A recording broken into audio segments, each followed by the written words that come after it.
You're sitting on the toilet. Your hand reaches for your phone. Do you realize, even for 2 minutes on the toilet, you can't be bored? And that's the problem. Let me say something that sounds strange. You need to be bored. You will have less meaning and be more depressed if you're never bored. I know this sounds unbelievable, but let me explain. Boredom is beneficial because it switches your thinking system to use a part of the brain called the default mode network. Sounds complicated, but it's really not. The default mode network is a collection of structures in your brain that turn on when you have nothing else to think about. You forgot your phone and you're sitting at a red light. For example, that's when your default mode network kicks in. And here's proof of how much we fear boredom. There's a famous experiment. People were asked to sit in a room for 15 minutes with instructions to do absolutely nothing. There was nothing in the room to do, except there was a button in front of them. And if they pressed it, they gave themselves a painful electric shock. Sit there bored or get shocked. The majority of participants shocked themselves rather than endure boredom. We don't like boredom. Boredom is terrible. And here's the paradox. The more constant stimulation, the emptier we feel. Psychology calls this the stimulation paradox. Our brains evolved to process information in waves, not in a continuous stream. When you jump from TikTok to Instagram to Twitter, the brain doesn't have time to consolidate into meaning. It's like eating 100 snacks, but never having a real meal. You're full, but not nourished. That's why you can scroll for 3 hours, but when you turn off the screen, you feel emptier rather than satisfied. So why is boredom so bad? Because the default mode network makes us think about uncomfortable things. The mind wanders and thinks about big questions. What does my life mean? These existential questions. And this turns out to be incredibly important, because one of the reasons we have an explosion of depression and anxiety today is that people genuinely don't know the meaning of their lives. And furthermore, we're not even looking. Why not? Because we've figured out a way to eliminate boredom.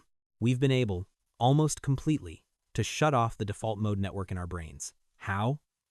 That thing in your pocket with the screen, which you take out even when you're standing on a street corner waiting for the light to change. I might have to wait 15 seconds here. You're trying not to be bored because the default mode network is mildly uncomfortable because it sends you to questions you can't get your mind around, and that's a big problem. And this is where FOMO comes in. The reason we can't put our phones down isn't weakness.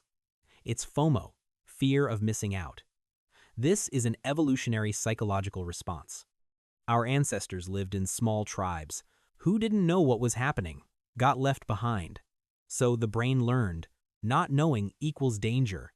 But in the modern world with 8 billion people in the internet, knowing everything is impossible, the brain still feels it must know, leading to constant anxiety. But there's an opposite concept, JOMO, joy of missing out.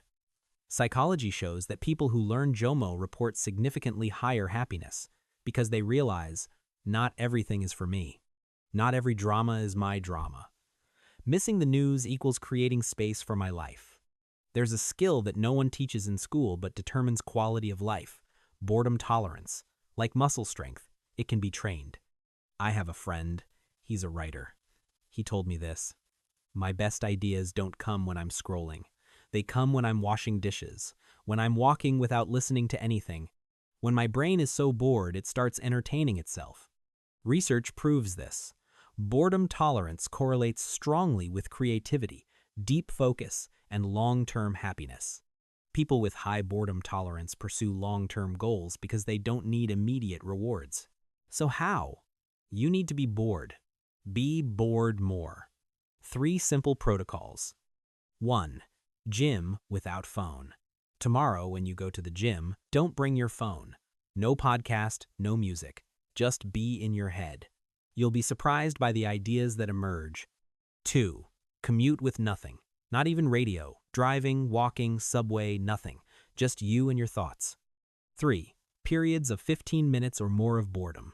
Start small, then increase gradually. Watch your life change. What will happen? Number 1. You'll be less bored with ordinary things in your life. If you get better at the skill of boredom, you'll be less bored with your job, less bored with your relationships, less bored with the things going on around you. But more importantly, you'll start digging into the biggest questions in your life: purpose, meaning, coherence, significance. 3 daily rules. 1. No devices after 7 p.m. because the brain needs downtime before sleep. 2. Don't sleep with your phone because the first thing you see shouldn't be a screen. 3. No devices during meals because we're there for each other, not for people who aren't there. At first, it's hard, like children screaming in your head, but then you feel better. People worry they'll miss something. You can have your phone on, just not looking at it. 1 or 2 emergency numbers. But don't use emergencies as an excuse. Twitter is not an emergency. The news can wait. So maybe it's time we try this. Put the phone down. Not forever, just sometimes. Give your brain a chance to be bored. Give your mind a chance to wander. Because there, in those boring moments, you might find answers to questions you didn't even know you were asking. You need more meaning in your life. We all do. And maybe, just maybe, you'll be happier.